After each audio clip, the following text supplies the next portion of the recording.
बिस्मिल्लाहिर्रहमानिर्रहीम अस्सलाम वालेकुम। आप मेरा यूट्यूब चैनल देख रहे हैं, welcome to my YouTube channel. आज हमने पाकिस्तान फेयर्स को स्टार्ट करना है।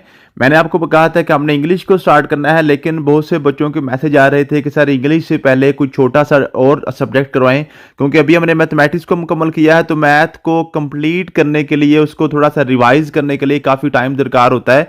तो बच्चे अब मैथमेटिक्स के हवाले से अपनी जो ना प्रैक्टिस कर रहे थे, तो कह रहे थे कि जनाब हमें कोई छोटा सा सब्जेक्ट्स कराएं जो आसान सा। तो पाकिस्तान फेयर को इंशाल्लाह हम कोशिश करते हैं 5-6 दिन में इसको कंप्लीट कर लेते हैं।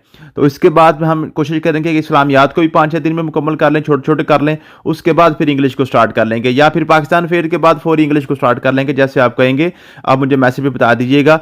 तो पाकिस्तान फेयर्स को हम इंशाल्लाह कोशिश करेंगे कि 1 या 1.5 वीक में ही इसको कंप्लीट कर लें। तो पाकिस्तान फेयर्स के वाले से सबसे पहले हमने क्या स्टार्ट करना है जी, आपने ये पाकिस्तान फेयर को हम स्टार्ट करने लगे हैं, हिस्ट्री को नहीं स्टार्ट करने लगे। ठीक है जी, पाकिस्तान फेयर को हिस्ट्री तो आपको पता है, हम वहां से स्टार्ट करते हैं जी, जो है मोहम्मद बिन कासम से 712 से। ठीक है जी, तो उसको भी हम कोशिश करेंगे कि नेक्स्ट जो ना कंप्लीट कर लें।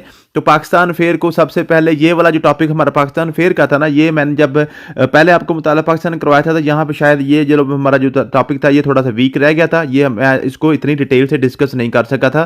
तो इसको हम पहले सबसे कर लेते हैं, उसके बाद इंशाल्लाह ताला जो हमारी जो है ना 712 मोहम्मद बिन कासम से दिल्ली सल्तनत, उसके बाद मुगलिया सल्तनत, और ये जो आपके पास होती है ये जो है ना जी जो ईस्ट इंडिया कंपनी वगैरह, वो सारी हम हिस्ट्री दोबारा इंशाल्लाह पढ़ लेंगे। तो पाकिस्तान फेयर के वाले सबसे पहले पाकिस्तान के वाले से आपने ये 5 चीजें याद कर लेनी है कि पाकिस्तान का फुल नेम कभी बार पूछ लेता है, वो Islamic Republic of Pakistan, Pakistan का असल नेम है जी। साउथ एशिया में पाया जाता है, पूछता है बताएं जी पाकिस्तान एशिया के किस आपने ना हिस्से में है, साउथ एशिया में है, नॉर्थ एशिया में है, मिडल ईस्ट में है, कहाँ पे है? तो पाकिस्तान साउथ एशिया में। ठीक है जी, 8,81,913 स्क्वायर किलोमीटर इसका पाकिस्तान का टोटल एरिया है। 881,913 अभी रिसेंटली उसने पूछा था, क्योंकि आमतौर पर बच्चे जो ना 7,96,096 को ही समझते हैं, जो पिछला जो ना जो पीछे था, ठीक है जी, ओल्ड था, तो वो ओल्ड नहीं है। अब जो ना पाकिस्तान के सर्वे के मुताबिक 8,81,913 मुरब्बा किलोमीटर पाकिस्तान का टोटल एरिया है। ये आप क्लियर कर लीजिएगा।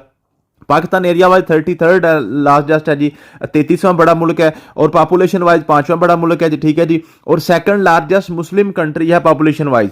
ठीक है जी, वैसे दुनिया में ये 5वां बड़ा है, और लेकिन अगर मुसलमानों में बात की जाए तो मुसलमानों में ये दूसरा बड़ा है। सबसे बड़ा कौन सा है? वो इंडिया है। ठीक है, इंडोनेशिया, सॉरी इंडोनेशिया। ठीक है जी, तो मुसलमानों का सबसे बड़ा कौन सा जी पॉपुलेशन वाइज? वो आपके पास इंडोनेशिया है। ठीक है जी, और उसके बाद अगर only atomic power in Islamic country में सिर्फ पाकिस्तान के पास एटॉमिक पावर है जी। और आपके पास 97% मुसलमान पाकिस्तान में पाए जाते हैं जी। उर्दू हमारी नेशनल लैंग्वेज है, और इंग्लिश हमारी ऑफिशियल लैंग्वेज है। पार्लियामेंट्री सिस्टम ऑफ गवर्नमेंट है, अपर हाउस को हम सेनेट कहते हैं, और नेशनल असेंबली को हम लोअर हाउस कहते हैं। तो ये आपने कुछ थोड़ी सी चीजें थी, ठीक है जी, ये आपने क्लियर कर लेनी है। और उसके बाद जो है ना जी, हम चलते हैं जी नेक्स्ट हमारे पास है सर्वे ऑफ पाकिस्तान 2020 में, जो ये पूछता है कि जनाब 7,96,096 मुरब्बा किलोमीटर पहले आपका एरिया था, अब 8,81,913 कब से हुआ है? तो ये 4 अगस्त 2020 को पाकिस्तान का सर्वे जो है ना वो हुआ था। ठीक है, सर्वे ऑफ पाकिस्तान का जो रिजल्ट वो अनाउंस किए गए थे 4 अगस्त 2020। ये आपने डेट क्लियर कर लेनी है।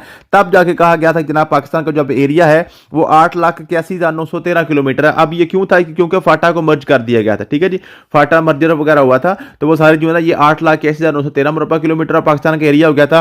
और पाकिस्तान को लैंड ऑफ प्योर पीपल भी कहते हैं, पाकिस्तान को लैंड ऑफ प्योर पीपल भी कहते हैं। ये आपने क्लियर कर लेने हैं। ठीक है जी, अब चलते हैं नेक्स्ट, आपने क्या चीज याद करनी है। उसके बाद पाकिस्तान के डिवीजन के वाले से पढ़ेंगे। जो पाकिस्तान की 2 तरह की डिवीजन है, एक आपके पास फिजिकल डिवीजन है जो अल्लाह ताला ने की हुई है, और एक आपके पास पॉलिटिकल डिवीजन है जो आपने खुद आपकी गवर्नमेंट ने की हुई है। ठीक है जी, अब आपके पास जो फिजिकल डिवीजन है उसके वाले से जिसकी 5 डिवीजन है, 5 इसकी डिवीजन है फिजिकल डिवीजन। वो कौन कौन सी है जी? आपके पास नॉर्दर्न माउंटेन जिस वहां पे आपके पास हिमालय और कराक्रम का वगैरह का एरिया जो आपके पास गिलगित बल्तिस्तान वाली साइड पे। ठीक है जी, फिर आपके वेस्टर्न माउंटेन्स है, हिंदू कुश वगैरह। ठीक है जी, फिर आपके पास जो पोठोहार प्लेटू, फिर बलूचिस्तान प्लेटू, फिर इंडस प्लेन। ठीक है, ये 5 पाकिस्तान की हैं जी, ये फिजिकल डिवीजन है। ठीक है, वो पूछ लेता है कि पाकिस्तान के फिजिकल डिवीजन कौन कौन सी है, और ये उनके नाम भी पूछ लेता है। ये आपने क्लियर कर लेनी है। ठीक है, उसके बाद आपके पास है जी पॉलिटिकल डिवीजन। अब पॉलिटिकल डिवीजन जो है ना जी, पॉलिटिकल डिवीजन आपके पास है। पॉलिटिकल डिवीजन में पाकिस्तान को 7 डिवीजन में तकसीम किया गया है। डिवीजन मीन के जो हिस्से हैं पाकिस्तान के पार्ट्स जो हैं। ठीक है जी, तो पाकिस्तान के टोटल जो है ना जो फिजिकल डिवीजन आपने की हुई है, जो फिजिकली आपने पाकिस्तान को डिवाइड किया हुआ है एडमिनिस्ट्रेशन के लिए, वो आपके पास 7 है। एक आपके पास बलूचिस्तान है, दूसरा पंजाब, तीसरा सिंध, और चौथा आपके पास केपीके। ये 4 आपके पास प्रोविंस है। ये 4 आपके पास प्रोविंस हैं, ये पाकिस्तान के सूबे 4 हैं। उसके बाद एक आपके पास इस्लामाबाद कैपिटल टेरिटरी है, ठीक है जी। जो कैपिटल टेरिटरी होती है ना, जो आपके पास दारुल खिलाफा होता है, वो किसी भी सूबे का हिस्सा नहीं होता, बल्कि वो क्या होता है जी, वो आजाद खुद मुख्तार होता है, ठीक है जी। सॉरी, ये जो फेडरल एडमिनिस्ट्रेटिव होता है, ठीक है जी। ये किसी भी सूबे के साथ इसका ताल्लुक नहीं होता, बल्कि चारों सूबे के साथ इसका ताल्लुक होता है। फिर एक आपके पास गिलगित बल्तिस्तान है, इसको एक्स फाना कहते थे, फाना इसको कहते थे federal administrative northern areas, federal administrative northern areas. अब उसको हम क्या कहते हैं, गिलगित बल्तिस्तान कहते हैं।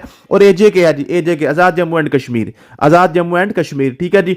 अब यहां से आपने क्या याद करना है, यहां से आपने पास एक तो आपने इनकी तरतीब याद करनी है। ये जो तरतीब ने लिखी हुई है ना जी, बलोचिस्तान से लेकर यहां से नीचे की तरफ, तो ये आपके पास ये जो है ना, ये केपी के तक, ये आपके पास एरिया वाइज तरतीब है, एरिया वाइज तरतीब है कि सबसे बड़ा आपके पास बलूचिस्तान है, उसके एरिया आपके पास 3,47,000 मुरब्बा किलोमीटर है, 3,47,000 मुरब्बा किलोमीटर ये क्वेश्चन पूछा जाता है। और ये टोटल 43.6% होता है टोटल एरिया का।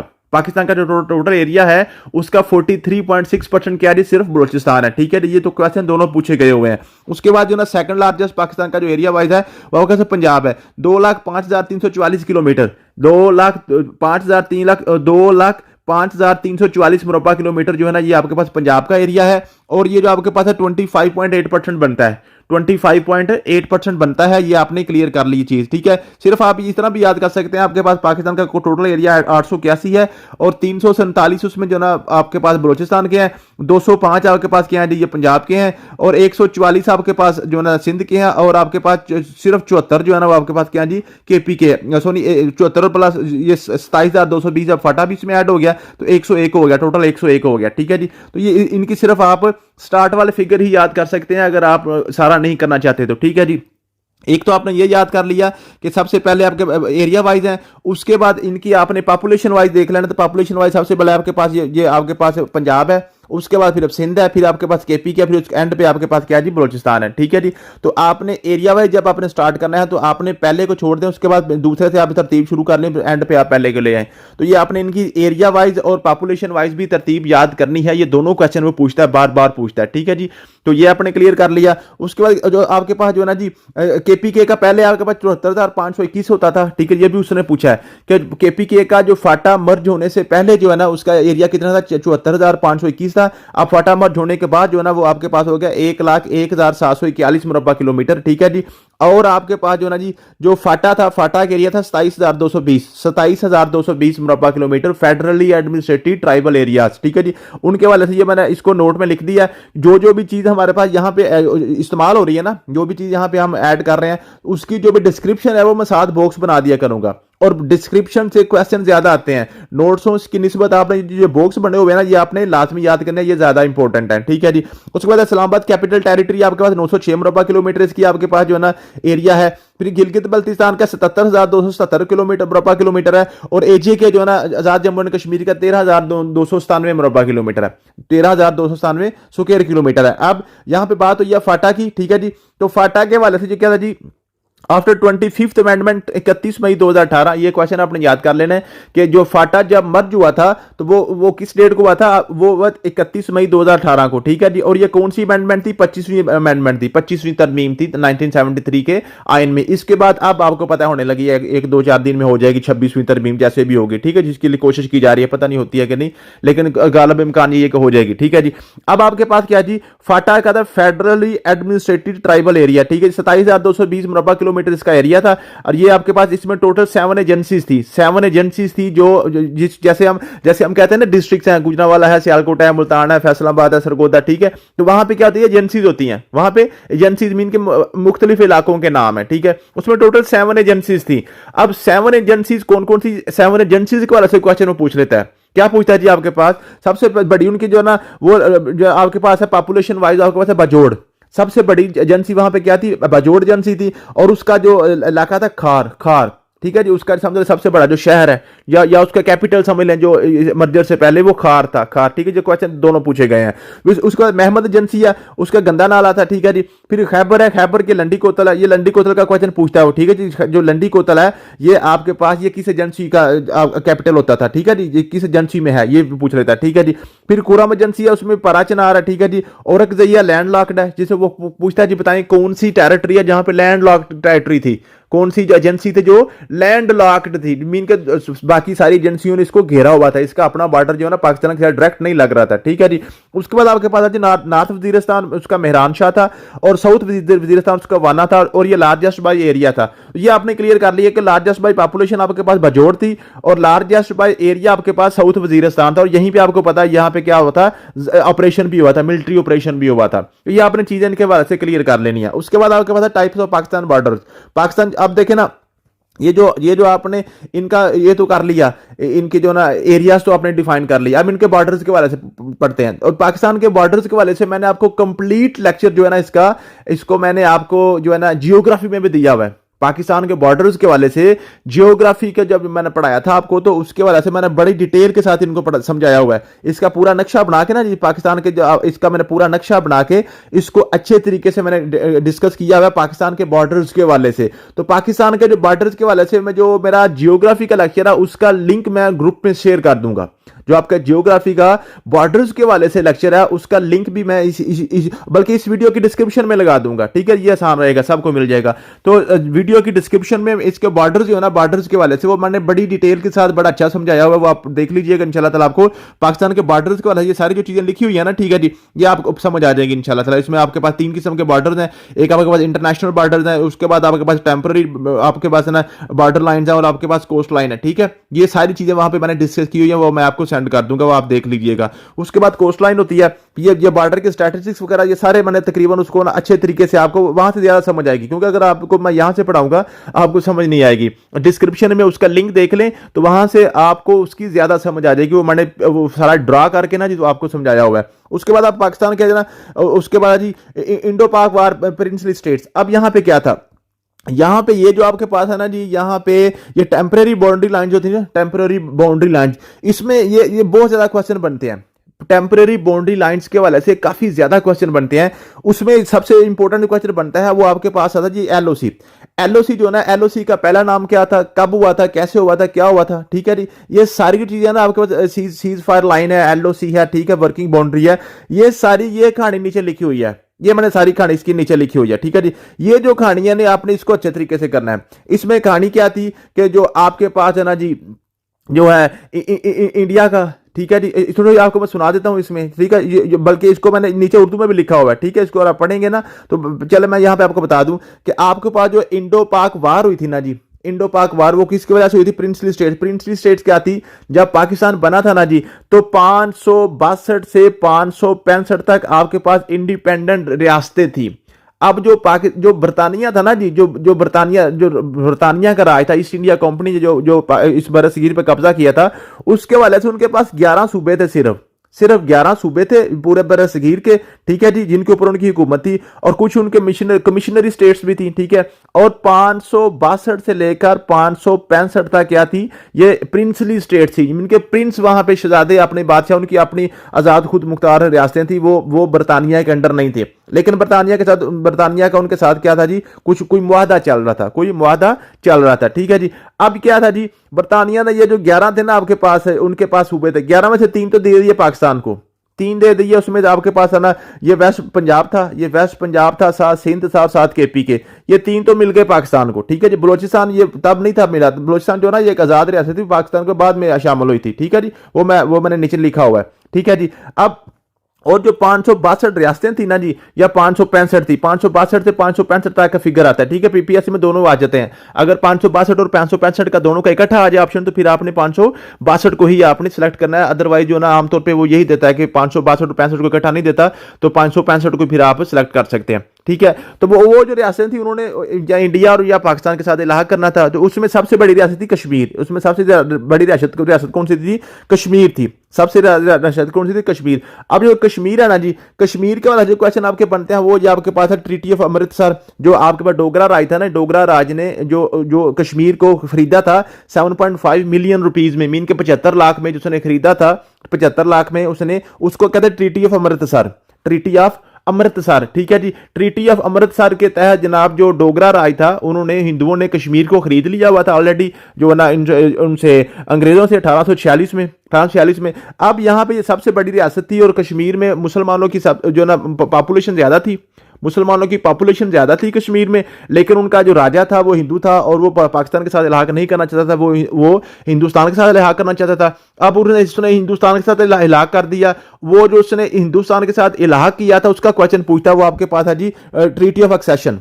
Treaty of accession, treaty of accession. जैसे ट्रीटी ऑफ एक्सेशन हुआ था तो जनाब इसी वजह से क्या हुआ था जी, 26 अक्टूबर 1947 को क्या हुआ था जी, उन्होंने इसको किया था, उसने जी ये ट्रीटी किया था, हिंदुस्तान के साथ मुआहदा किया था, और 27 को हिंदुस्तान ने जनाब क्या किया, अपनी फौज उसमें उतार दी और यहां से जनाब जंग शुरू होगी। पाकिस्तान इंडिया की फर्स्ट वार यहां से स्टार्ट होगी। अब ये जब जंग शुरू हो गई थी ना जी, तो फिर 1 जनवरी 1948 को जनाब जो जवाहरलाल नेहरू साहब थे, वो क्या हुआ जी, वो यूएन चले गए, यूनाइटेड नेशन में ये मामला लेकर चले गए। यूनाइटेड नेशन में जाके कहा कि जनाब आप क्या करें, हमें ये आप ये जंग बंदी करवाएं, ये क्या करें जी, आप जंग बंदी करवाएं। जब वो वहां पे ये मामला लेकर गए तो यूएन ने क्या किया, पाकिस्तान और इंडिया के दरमियान जंग बंदी करवाने की उन्होंने कोशिश की, ठीक है जी। तो 5 जनवरी को 1948 को फिर उसने क्या किया जी, 5 जनवरी 1948 को उन्होंने सीज फायर का एक रेजोल्यूशन पास की थी यूएन ने, ठीक है जी, और साथ यूएन पीस कमीशन भी इंडिया और पाकिस्तान के लिए बना दिया, ठीक है। तो अब वहां से क्या हुआ था जी, यहां से फिर एक मुआहदा हुआ था, ठीक है जी, मुआहदा उसको कहते हैं कराची एग्रीमेंट। तो कराची एग्रीमेंट में क्या हुआ था जी, उसमें जनाब जो वो जहां पे थे ना, जहां पे पाकिस्तान की फौज थी, जहां पे इंडिया की फौज थी लड़ाई के दौरान, वहीं पे जनाब उसी पॉइंट को क्या कर दिया जी, सीज फायर लाइन उसको नाम दे दिया गया। फिर सीज फायर लाइन को ही जो ना ये चलती रही, ठीक है जी। फिर उसको 1972 में जाके जो ना शिमला एग्रीमेंट के तहत उसको सीज फायर को लाइन ऑफ कंट्रोल का नाम दे दिया गया, एलओसी का नाम। ये सारी चीजें मैंने नीचे यही डिटेल मैंने लिखी हुई है, ठीक है। इसको पढ़ेंगे तो आपको सारी चीजें याद आ जाएंगे, ठीक है जी। उसके बाद डिस्ट्रिक्ट एंड डिवीजन तो पाकिस्तान के बारे से क्वेश्चन बन लेता है, तो ये आपने सिर्फ याद ही करने होते हैं। पंजाब के 11 डिवीजन हैं, सिंध के 7 हैं, केपीके के 7 हैं, बलोचिस्तान के 8 हैं, जीबी के 3 है, जेके के 3 है, और टोटल 39 पाकिस्तान के डिवीजन बनते हैं, ठीक है जी। अब डिस्ट्रिक्ट इतने हैं जी, डिस्ट्रिक्ट आपके पास 42 पंजाब के हैं, सिंध के 30 हैं, केपीके के 36 हैं, बलोचिस्तान के भी 36 हैं, जीबी के 14 हैं और एजेके के 10 हैं। टोटल 168 आपके पास बनते हैं जो पाकिस्तान के डिस्ट्रिक्ट हैं, ठीक है जी। तहसील आपने याद नहीं करनी। यूनियन काउंसिल के वाले से क्वेश्चन बन जाता है जनाब, four tier basic democracy system by Ayub Khan in May 1959। मीन के सबसे पहले जो बेसिक डेमोक्रेसी थी, जो यूनियन काउंसिल लेवल पे आकर उन्होंने इलेक्शन करवाए थे, वो अयूब खान साहब ने उन्होंने 1959 में करवाए थे, ठीक है जी। उन्होंने ये और उसको 4 टायर सिस्टम क्या कहता है, 4 टायर मीन के आपके पास डिवीजन, डिस्ट्रिक्ट, तहसील और यूनियन काउंसिल मीन के 4 किस्म की आपने डिस्ट्रीब्यूशन कर दी थी एरियाज की, ठीक है। उसके बाद जनाब मुशर्रफ साहब ने आके उसको 4 टायर को क्या कर दिया, 5 टायर में चेंज कर दिया। उसने क्या किया, यूनियन काउंसिल जाकर मजीद छोटी डिवीजन कर दी, जिसको कहते हैं वार्ड बना दिए थे, ठीक है जी। अब वार्ड क्या कहता है जी, इसको 5 टायर के कहते हैं। इसमें जरा परवेज मुशर्रफ साहब ने 2002 में जो लोकल गवर्नमेंट सिस्टम को अनाउंस किया था और 2004 में जो ना डिस्ट्रिक्ट एडमिनिस्ट्रेशन सिस्टम को लॉन्च किया था। तो यही क्वेश्चन ये सिर्फ इनके वार्ड और यूनियन काउंसिल के वाले से बनने हैं। बाकी आपने ये डिवीजन के नाम नंबर याद कर लेना, डिस्ट्रिक्ट का नंबर भी आपने याद कर लेने हैं, ठीक है जी। उसके बाद आपके पास है ये सारा था। उसके बाद अगर इसी को आप उर्दू में पढ़ना चाहते हैं तो ये मैंने नीचे उसको उर्दू में लिख दिया, और कुछ जो है ना उर्दू थोड़ी सी मैंने डिटेल से लिखी है, ठीक है। कुछ ऐसे क्वेश्चन भी होंगे जो आपको ऊपर वाले ये जो मैंने सारा आपको बताया है, इसमें शायद वो क्वेश्चन सारे के सारे आपके कवर ना हो, जो आपके जो है ना ये उर्दू में कवर हो जाएंगे, ठीक है। जो क्वेश्चन वहां पे रह गया वो उर्दू में क्लियर हो जाएगा, जो उर्दू में रह गया वो आपका इंग्लिश में क्लियर हो जाएगा। तो ये आप इसको जस्ट पढ़ेंगे तो आप देखें, दूसरी जंग अज़ीम में हिंदुस्तान की शमूलियत से माशी तनाव और सियासी चैलेंज सामने आए। 1942 में हिंदुस्तान छोड़ दो तहरीक महात्मा गांधी की क़यादत में इंडियन नेशनल कांग्रेस ने शुरू किया। अब यहां से क्या है जी कि पाकिस्तान का क्याम कैसे हुआ, यानी कि जो बरतानिया राज था, जो ब्रिटिश राज था, वो उसका खात्मा कैसे हुआ, ठीक है। ये यहां से आपका अब स्टार्ट होगा। ठीक है जी। तो अब 1942 में हिंदुस्तान छोड़ दो तहरीका, ठीक है जी, क्विट इंडिया, इसको इंग्लिश में कहते हैं क्विट इंडिया। क्विट इंडिया तहरीक जनाब किसने, महात्मा गांधी ने स्टार्ट की थी, कब की थी, 1942 में। ठीक है जी। अब यहां से आपका ये क्वेश्चन आपका क्लियर हो जाएगा। उसके बाद जिसमें बरतानवी हुकूमत के खात्मे का मुतालबा किया गया, सेल्फ गवर्नेंस के बढ़ते हुए मुतालबात के जवाब में बरतानवी हुकूमत ने 1946 में कैबिनेट मिशन को हिंदुस्तान भेजा ताकि आईनी सलाहत पर बातचीत और तजवीज की जा सके। ठीक है जी। अब कैबिनेट मिशन जो है 1946 में आया, कैबिनेट मिशन क्या है जी, 1946 में आया। ये भी आपके पास क्वेश्चन पेपर में आता है। ठीक है जी।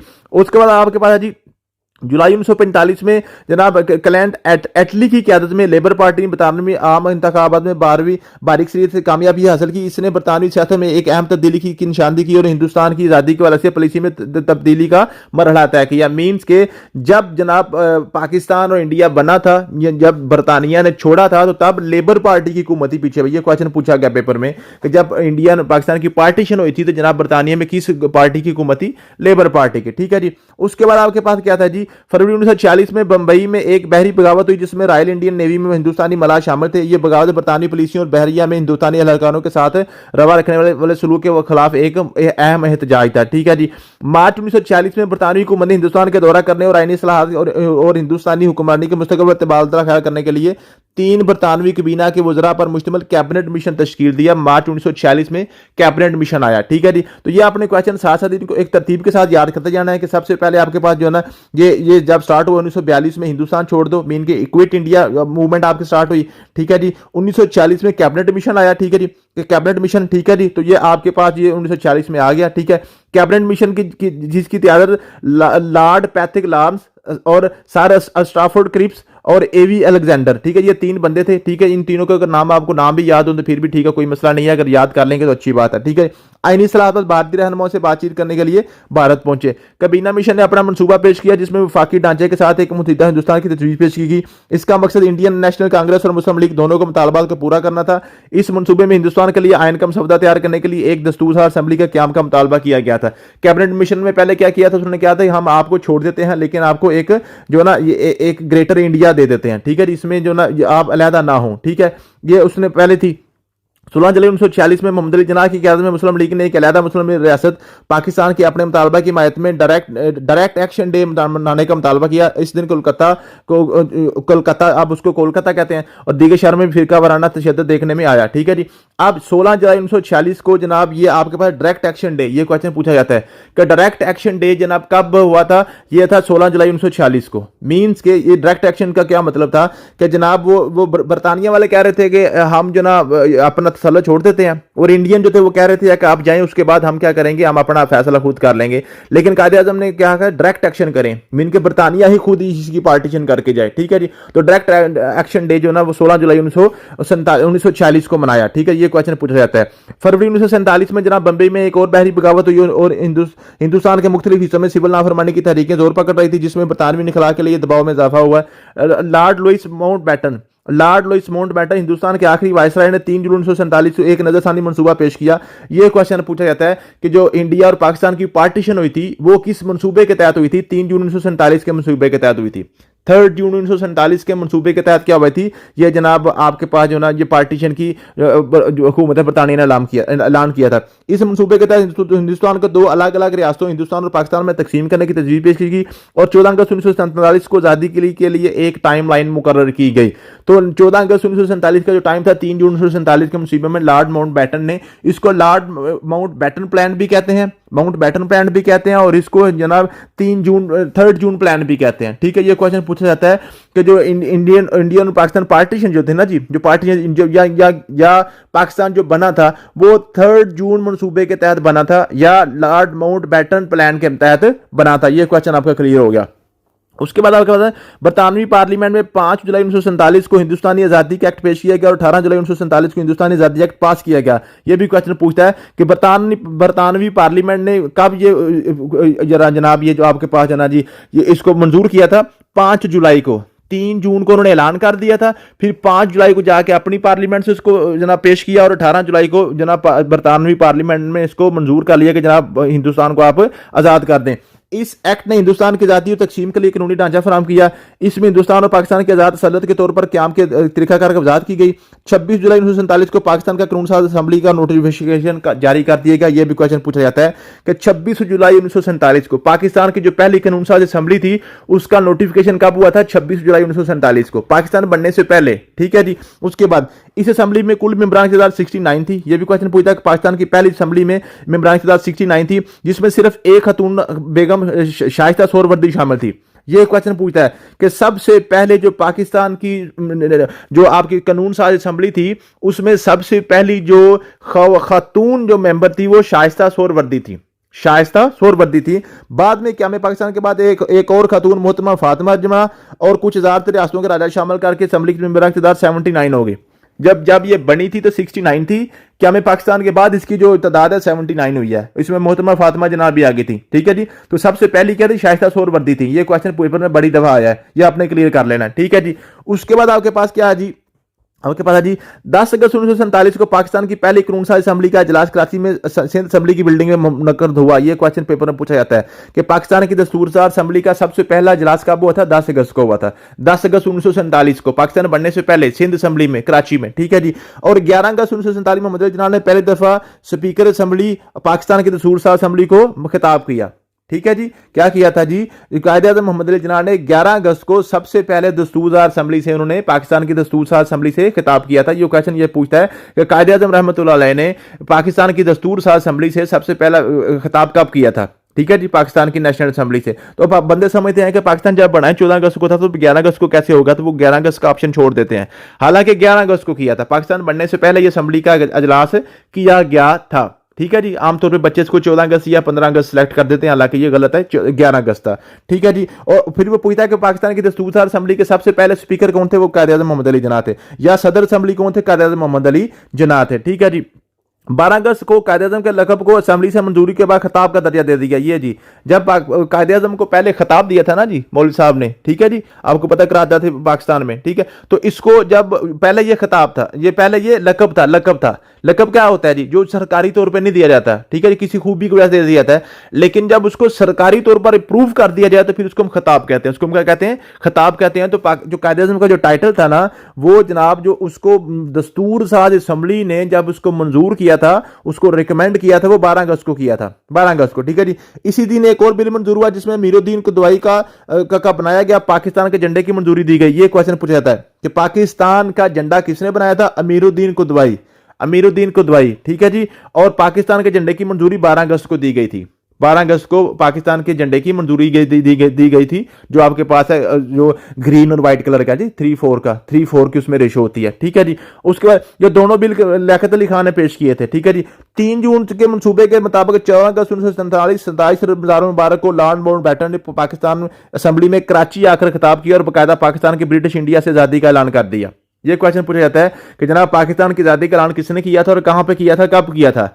14 अगस्त 1947 को लॉर्ड माउंटबेटन ने कराची आकर जनाब सिंध असेंबली की जो बिल्डिंग थी वो पाकिस्तान की जो ना सबसे पहले बिल्डिंग यूज हुई थी। ठीक है जी। तो वहां पे आकर उसने खिताब किया था और पाकिस्तान की आजादी का उसने ऐलान कर दिया था। ठीक है जी। फिर जब वो 14 अगस्त को यहां पे ऐलान करके फिर 15 अगस्त को जनाब लॉर्ड माउंटबेटन इंडिया गया था।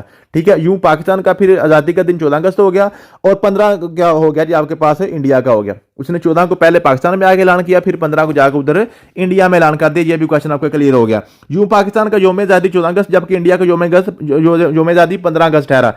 15 अगस्त को कायदे-ए-आज़म मोहम्मद अली जिन्ना पाकिस्तान के पहले गवर्नर जनरल और लियाकत अली खान पहले वजीर आजम बने। ठीक है। ये क्वेश्चन पूछता है कि पाकिस्तान के पहले गवर्नर जनरल कायदे-ए-आज़म थे वो कब बने थे? 15 अगस्त को बने थे। 15 अगस्त को बने थे। ठीक है जी। उसके बाद जस्टिस अब्दुल रशीद साहब पहले चीफ जस्टिस थे। ये भी क्वेश्चन पूछता है कि पाकिस्तान के सबसे पहले चीफ जस्टिस कौन थे? जस्टिस अब्दुल रशीद थे। और बरतानवी जनरल फ्रैंक वाल्टर मैसर भी पाकिस्तान के पहले आर्मी के पहले कमांडर इन चीफ बने। तो पाकिस्तान आर्मी के पहले commander in chief general Frank Walter Messervy. ठीक है जी। जनरल फ्रैंक वाल्टर मैसर भी पाकिस्तान के पहले कमांडर इन चीफ थे। चीफ ऑफ आर्मी स्टाफ का ओहदा बाद में बना था, पहले कमांडर इन चीफ होते थे। ठीक है जी। उसके बाद क्या पाकिस्तान के एक आईनी जिद्दोजहद के नतीजे में मार्च वजूद में आया था? ये क्वेश्चन पूछता है वो कि क्या में पाकिस्तान कैसे हुआ था? ये आपके पास एक आईनी जिद्दोजहद थी, एक कॉन्स्टिट्यूशनल आपने मेहनत की थी। ठीक है जी। ये मूवमेंट हुई थी, ये टेबल टॉक के जरिए आया था, ये किसी जंग की या किसी जो है ना ये किसी फौजी मूवमेंट की वजह से नहीं आया था, ये आईनी मूवमेंट हुई थी, कॉन्स्टिट्यूशनल आपने कोई मूवमेंट की थी, ठीक है जी। मगर क्या में पाकिस्तान के वक्त पाकिस्तान का आयन का कोई आयन मौजूद नहीं था, चनाचे बरतानवी एक्ट 1935 को जरूरी तमामी के बाद अमूरी तौर पर आज किया गया। यह भी क्वेश्चन पूछता है कि पाकिस्तान का सबसे पहले आयन जो था ना जी वो कौन सा था, जो British Indian act 1935, British Indian act 1935 को ही लागू किया गया था। उसमें कुछ तरमीम की थी जो इस्लाम के खिलाफ थी, जो इस्लाम के वाले से जो थी वो उनको तरमीम करके तो उसी को ही राइज कर दिया। पाकिस्तान के पास अपना कोई कानून पहले मौजूद नहीं था। फिर पाकिस्तान 30 सितंबर 1947 को कौमी मुत्तहिदा का रुकन बना था। यह भी क्वेश्चन पूछता है कि पाकिस्तान ने यूएन कब ज्वाइन किया था, 30 सितंबर 1947 को। पाकिस्तान को सबसे पहले 14 अगस्त ईरान ने तस्लीम किया था। यह भी क्वेश्चन पूछता है कि पाकिस्तान को सबसे पहले तस्लीम किसने किया था, ईरान ने तस्लीम किया था। और फिर इसी दिन सऊदी अरब और तुर्की ने भी पाकिस्तान को तस्लीम कर लिया, ठीक है जी। सबसे पहले ईरान ने किया, उसके बाद उसी दिन ही सऊदी अरब और तुर्की ने भी तस्लीम कर लिया। पाकिस्तान का सबसे पहला दौरा इंडिया के सदर अहमद स्कारलो ने किया था। पाकिस्तान में सबसे पहला दौरा जो था पाकिस्तान का वो इंडोनेशिया के सदर ने किया था। इसके बाद शाह ईरान ने भी इसी साल 1950 में पाकिस्तान का दौरा किया था, ठीक है जी। सबसे पहला जो पाकिस्तान में किसी भी बाहर के कहे बादशाह ने किया था तो सबसे पहला इंडोनेशिया के सदर साहब आए थे अहमद सुकारलो। फिर 1950 में उसी साल ही शाह ईरान ने भी मीन के सबसे पहला जो दौरा हुआ था 1950 में हुआ था, ठीक है जी। फिर 15 अगस्त को पाकिस्तान कॉमनवेल्थ ने भी तस्लीम कर लिया। कॉमनवेल्थ फ्रांस में सबसे पहले पाकिस्तान का कौमी परचम लहराया गया। यह भी क्वेश्चन बनता है। पाकिस्तान में सबसे पहले मिस्र ने अपना सफारतखाना कायम किया। यह भी क्वेश्चन बनता है। और पाकिस्तान में सबसे पहले अपना सफारतखाना ईरान में खोला। पाकिस्तान में मिस्र ने खोला था और पाकिस्तान ने खुद सबसे पहले ईरान में खोला था, क्योंकि ईरान ने ही पाकिस्तान को पहले कबूल किया था। दुनिया में सिर्फ एक मुल्क ऐसा जिसने पाकिस्तान को तस्लीम करने से इनकार किया था, वो मुल्क था जी इस्लामी मुल्क अफगानिस्तान।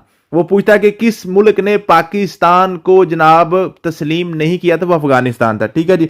1 जुलाई 1948 को कायदे ने स्टेट बैंक ऑफ पाकिस्तान का इफ्तिताह कर दिया। ये भी क्वेश्चन पूछता है कि स्टेट बैंक ऑफ पाकिस्तान का इफ्तिताह कब किया था, 1 जुलाई 1948 को। स्टेट बैंक के क्याम से पहले पाकिस्तान की कोई करेंसी नहीं थी और इंडियन करेंसी ही चलती रही, जो स्टेट बैंक के क्याम के बाद बंद होगी और पाकिस्तान की अपनी करेंसी जारी कर दी गई। क्याम पाकिस्तान के वक्त पाकिस्तान 65 लाख महाजरीन भी पाकिस्तान में हिजरत करके आए थे। यह भी क्वेश्चन पूछा कितने महाजरीन आए थे, 65 लाख महाजरीन पाकिस्तान में आए थे इंडिया से, ठीक है जी। अब ये तो आपके पास हो गया जी बेसिक जो इन्फॉर्मेशन थी, पाकिस्तान कैसे कैसे बना था, जो ना आपने बरतानिया से कैसे कैसे आपने पाकिस्तान ने आज़ादी हासिल की थी और कैसे कैसे सारे मामला स्टार्ट हुए।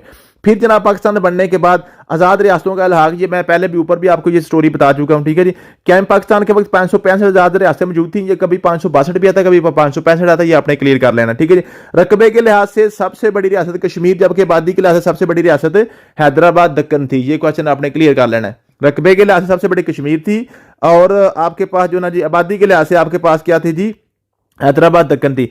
इन रियासतों ने किसी पाकिस्तान या भारत में किसी एक के साथ इल्हाक करना था। इनमें सिर्फ 13 रियासतों ने पाकिस्तान के साथ इल्हाक किया। यह भी क्वेश्चन पेपर में पूछा गया है बड़ी दफा कि 565 में से कितनी रियासतों ने पाकिस्तान के साथ इल्हाक किया था, वो 13 थी, सिर्फ 13 ने, ठीक है जी। पाकिस्तान के साथ सबसे पहले रियासत स्वात ने इल्हाक किया था। सबसे पहले स्वात वालों ने पाकिस्तान के साथ इल्हाक किया था। पाकिस्तान के साथ दूसरे नंबर पर इल्हाक करने वाली रियासत चित्राल थी। चित्राल ने दूसरी दफा किया था दूसरे नंबर पे। इसके अलावा इलाके में रियासतें अम्ब, दीर, फुलर, हंजा, नगर और आपके पास है ना भावलपुर, खैरपुर, कलात, खरान, लसबेला और मकरान, ये सारी रियासतें हैं जिन्होंने पाकिस्तान के साथ इल्हाक किया था। पाकिस्तान से इल्हाक करने वाली सबसे अमीर रियासत भावलपुर थी, जिसका राजा नवाब सादिक खान पंजम थे, ठीक है। ये क्वेश्चन ये मैंने कोई भी ऐसा नहीं डाला जिसमें जो आपका पास पेपर ना हो, ये सारे पास पेपर में क्वेश्चन बने हुए हैं, ठीक है जी। बलोचिस्तान की 3 रियासतों खरान, मकरान, लसबेला और कलात का अपने आपस में इल्हाक था जी, इत्तेहाद था और इनका दारुल हुकूमत कलात था। इस सबसे आखिर में 14 अक्टूबर 1955 को पाकिस्तान के साथ शामिल हुई थी। तो बलोचिस्तान फिर कब शामिल हुई है, 14 अक्टूबर 1955 को जनाब इसकी सारी रियासतें इकट्ठी होकर शामिल हुई थी। कुछ रियासतों पर इंडिया ने जबरदस्ती कब्जा कर लिया था, जिनमें गुरदासपुर, जूनागढ़, फिरोजपुर और भोपाल शामिल है। ये क्वेश्चन पूछा गया है, मैंने खुद देखा था जनाब। ये जो आपके पास इंडिया ने किन रियासतों के ऊपर जबरदस्ती कब्जा कर लिया था, वो थी गुरदासपुर, जूनागढ़, फिरोजपुर और भोपाल वगैरह, ठीक है जी। ये आपके पास हो गया आजाद रियासतों के हवाले से, ये जी आजाद रियासतों के हवाले से हो गया। और कश्मीर का मैंने ऊपर आपको सारा बता दिया, ठीक है। ट्रीटी ऑफ एक्सेशन कब हुआ था, ट्रीटी ऑफ अमृतसर क्या हुआ था, वो सारी चीजें मैंने आपको पहले ही बताया। कुछ चीजें ऐसी होंगी जो आपको उर्दू से क्लियर हो जाएंगी, कुछ चीजें आपके इंग्लिश से क्लियर हो जाएंगी, दोनों को आपने अच्छे तरीके से पढ़ना है। ठीक है जी। उसके बाद आपका पाकिस्तान का मोहल्ले के वाले से क्वेश्चन पूछ लिया जाए। पाकिस्तान जनूबी एशिया में पाए जाने वाला रकबे के लिहाज से पाए जाने वाला 35वां मुल्क, जबकि आबादी के लिहाज से छठा बड़ा मुल्क है। ये 5वां भी आता है, कहीं छठा आता है, तो आपने 5वें ज्यादा इसको याद करें। यहाँ पे मैं क्लियर कर दूंगा, इसको मैं ठीक कर दूंगा। ठीक है जी। इंडोनेशिया के बाद मुस्लिम दुनिया का दूसरा बड़ा मुल्क है, ये मैंने पहले आपको बता दिया। 8 एटमी ताकतें हैं, ये आठों के आठों मैंने नाम यहाँ पे लिख दिए। पाकिस्तान, इंडिया, रूस, चाइना, फ्रांस, बरतानिया, अमेरिका, शिमाली कोरिया, और पाकिस्तान सिर्फ अकेला इस्लामी एटॉमिक पावर है। ठीक है जी।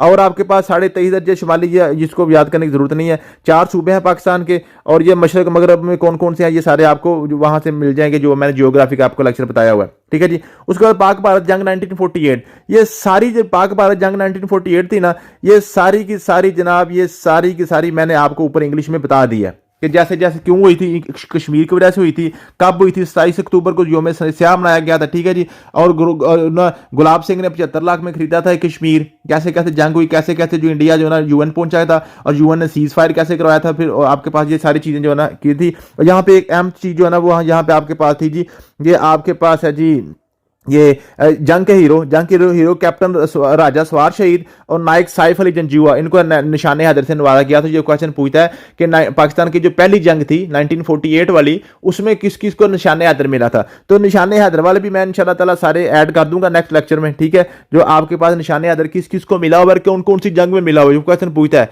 कि आप 1948 वाले तो आपको 2 याद हो गए ना, राजा सवार शहीद और नायक सैफ अली शहीद। नायक सैफ अली शहीद जो है ना, ये 2 आपके पास 1948 के हैं, फिर कुछ 1965 के हैं, कुछ आपके पास 1971 के हैं, और फिर आपके पास कारगिल वार के भी हैं। ठीक है जी। कर्नल शेर खान जो है ना वो कारगिल वार के अकेले हैं, और एक अकेले ही आपके पास जो है ना वो एयरफोर्स से भी हैं। ठीक है जी। वो आपको नाम उनका आता होगा। ठीक है। उनका नाम आपके पास जो कैप्टन थे ना, जो आपके पास जो पायलट थे, जो उनका नाम आपको आता होगा। सबसे कम उम्र भी वही है, सबसे कम उम्र भी वही है। ठीक है। राशिद मिनास मुझे याद आ गया। ठीक है। तो ये आपके पास क्लियर होगा। तो ये इस तरीके से हम कोशिश करेंगे कि जो आपका पाकिस्तान अफेयर्स है ना, इनको भी 5-6 दिन में हम इंशाल्लाह ताला इसी तरीके से ही कवर करने की कोशिश करेंगे। Thank you so much. मिलते हैं नेक्स्ट वीडियो में। अल्लाह हाफिज।